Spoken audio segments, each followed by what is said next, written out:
The movie begins in the early morning of April 9, 1940, when the Germans invaded Denmark, forcing their unprepared army to face them with limited time and resources.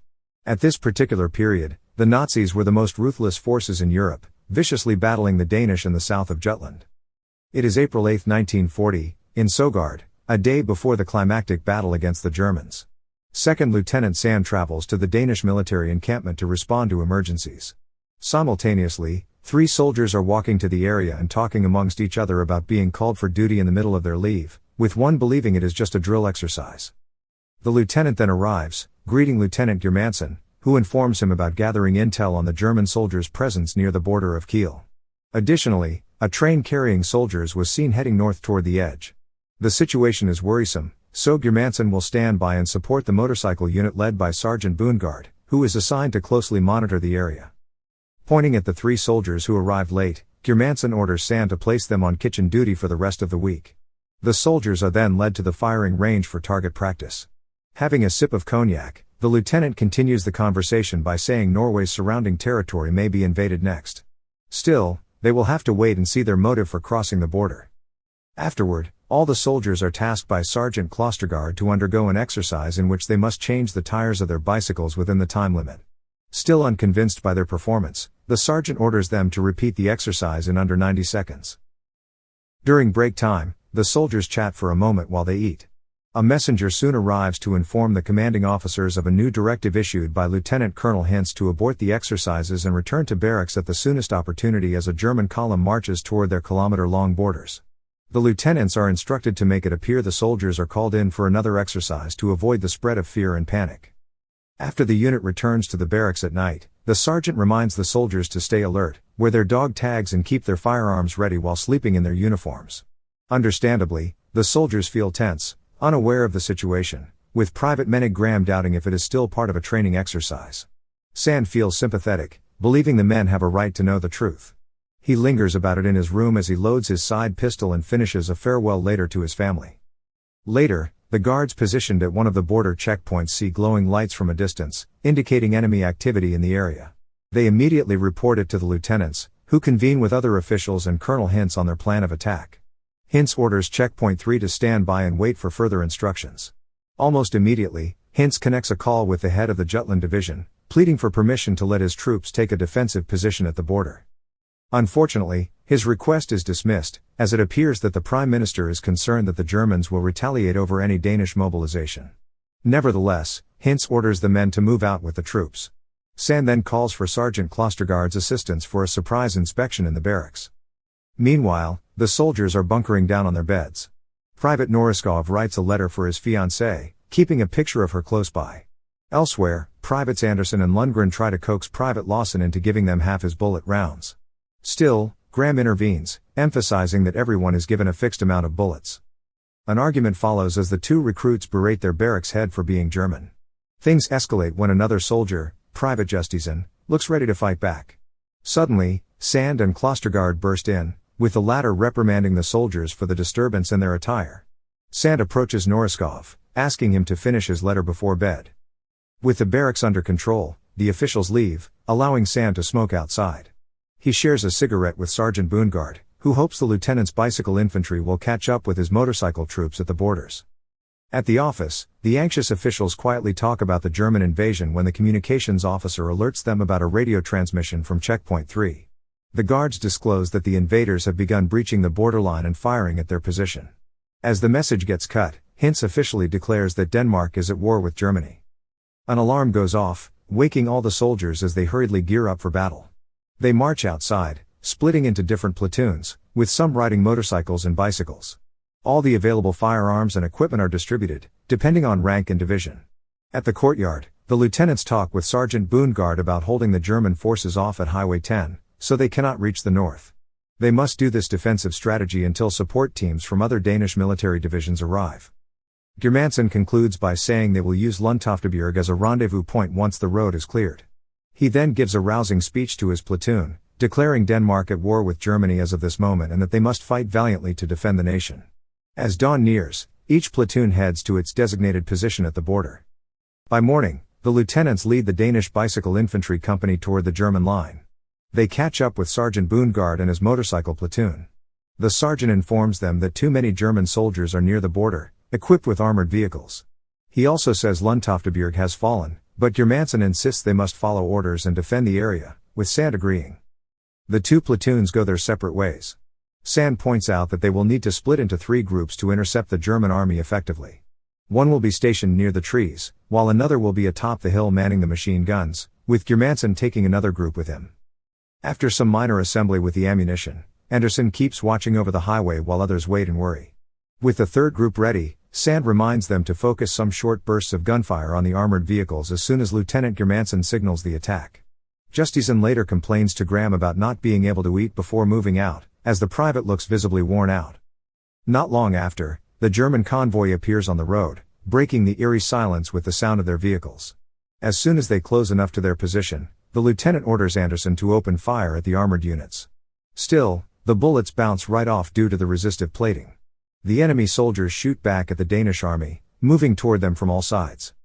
Knowing they would go for their machine gun, the soldiers spread the gunfire, despite the struggle to get clear shots. Sand and the others are forced to flee, so he calls for Privates Anderson, Norskov, and Kolding to do the same, but they are deeply drawn into the enemy's attack.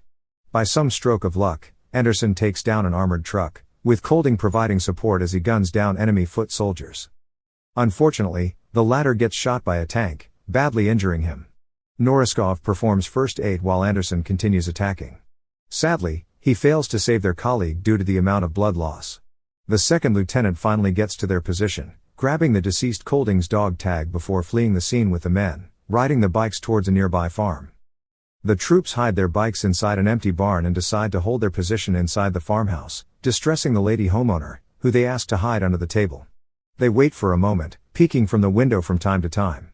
When they realize the coast is clear, Sand quietly suggests they continue north to Sønderhostrup and meet up with Lieutenant Colonel Hintz to get new orders. He then makes Graham his second in command. Meanwhile, Private Norskov gets his wounds cleaned by the kind lady before being informed of heading out. The homeowner invites them to stay longer, but Sand refuses to hide out, thanking the woman for her hospitality. Outside, he informs the men that they may be all left now that they have no information on Germansen or Sergeant Boongaard's team. He tells them to honor their fallen friend, having died to protect the country. The small platoon moves out with their bikes and travels toward the next camp. Upon reaching the location, Sand reports everything to Hintz about the attack in Lundtofteberg, saying Germansen may have been compromised and Boongaard moved up north to defend their position from there. Offering the lieutenant a cigarette, Hintz reveals that no other platoons will come to their aid. He also tells him that the borders have fallen, forcing their units to retreat, though he thinks some have even surrendered. With the battle now taking place up north, the lieutenant colonel orders Sand to retreat to Haderslev and join the garrison to set up a defensive position. As Hintz leaves, the second lieutenant passes the information to the bicycle company, and they hastily move out through the woods. While stopping to change a flat tire, Sand checks the map to find the quickest way to Haderslev. Private Graham approaches him to imply that Norskov is lonely after grieving the loss of his closest friend. The second lieutenant then assures Norskov he will reunite with his fiancée back home and that he will never be alone. Meanwhile, Graham pushes Anderson to his limit, angering the private while fixing his bike. Before they fight, Sand reprimands both of them while telling Graham not to discuss an order given to him. Later in the afternoon, the bicycle company rides into a small town, where they see civilians flooding the streets to check the commotion. Fortunately, they reunite with Sergeant Boongaard, who tells them the people refuse to return to their homes, preventing them from setting up a military checkpoint. Having been informed of the new order coming from Hintz, Boongaard is furious, refusing to put his men on the line that far north. Still, Sand demands him to follow regardless of the risks. Elsewhere, Graham picks up a German propaganda flyer from a local man, who tells him it was dropped by the German Air Force. He shows it to Sand, revealing it as an appeal not to offer resistance to Norway. Suddenly, German forces are spotted heading toward the town. The platoon of soldiers hurriedly assists the townsfolk in evacuating the area. As gunfire is heard, a young boy, Frederick, is fatally shot, leaving his mother utterly devastated as she gets carried away by Private Lawson from the scene. The soldiers hide while countering the enemy fire. Still, the attack is too intense that they are forced to retreat to a safer position. Getting inside one of the trucks parked on the street, they escape the town and travel to Haderslev off the main road. On the way there, Graham and the soldiers spare bullet rounds to refill the heavy rifles. They later stop for a moment to witness German planes flying across Denmark. Upon reaching Haderslev, they find the road barricaded to bar them and the motorcycle platoon from entering. Sand pleads with the commanding officer to let them through, going so far as making him feel guilty over not responding to their calls for backup when they needed it the most. After settling the matter, Guard gives Sand a pack of cigarettes while declaring his support in defending the barracks.